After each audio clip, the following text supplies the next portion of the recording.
Cinema ரகசியம் நேயர்களுக்கு வணக்கம். 1981ஆம் ஆண்டு கவியரசு கண்ணதாசன் அமெரிக்காவில் காலமான போது ஒட்டுமொத்த தமிழ்நாடும் கண்ணீரில் மூழ்கியது. அந்த செய்தியை கேட்ட கவிஞர் வாலி கதறி அழுது துடித்தார். தன் அண்ணனை, தன் வழிகாட்டியை இழந்துவிட்டதாக கூறி புலம்பினார்.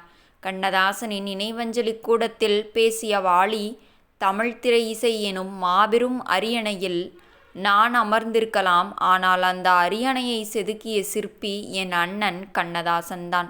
அவர் போட்ட பாதையில்தான் நான் பயணிக்கிறேன் என்று கூறி கண்ணீர் விட்டார்.